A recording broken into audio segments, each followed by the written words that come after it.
We are still in chapter number 1 from George Yule, and we are still talking and discussing the origins of language. That is to say, the chapter produces almost 6 hypotheses which state the origins of language. We have already talked about the first hypothesis, which talks about the divine source, and we also talked about the natural sound source. Today we will talk about the third hypothesis, which talks about the social interaction source. The main idea of this hypothesis exists in this paragraph, and of course the remaining parts of this paragraph in the other page. Okay. The main idea of the social interaction source says that the ancient human beings, that is to say, the people who lived in the mountains or in the nature without houses, it is what is called the Neanderthal man, very ancient times before the creation of civilization. People lived in groups, just like this group of people. You see, people lived in groups and they made social groups. So language emerged or appeared from this way of living, from this socialization. That is to say, people cooperated with each other to do some hard work.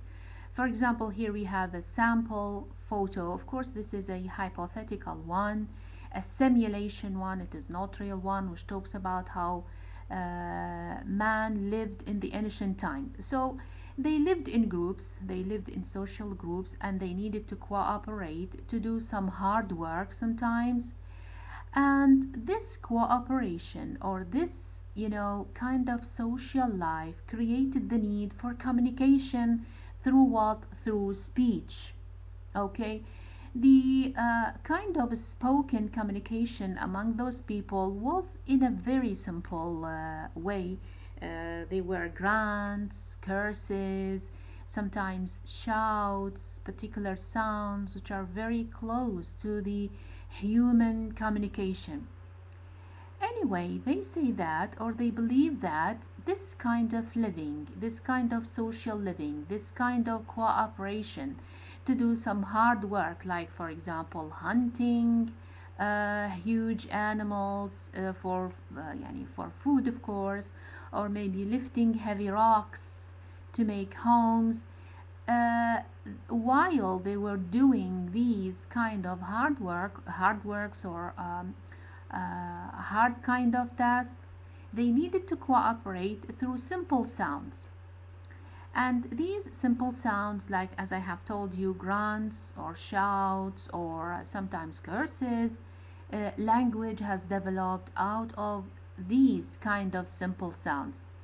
And scientists, or let us say some of the scientists, think that this was the origin of language and this was the origin of the development of a human language.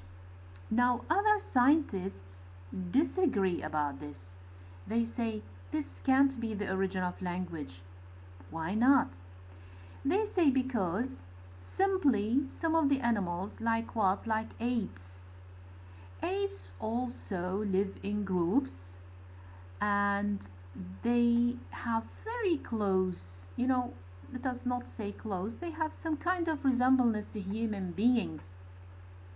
But the apes could not develop what? Could not develop any kind of language or any kind of communication that is close by one kind of another to human language. They could only produce some sounds that cannot be even described as language. We can describe them as what? We can describe them as human communication, no more, no less. It is not only apes, we have many species of animals that live together in groups, just like the families of human beings, but still they could not develop any kind of language.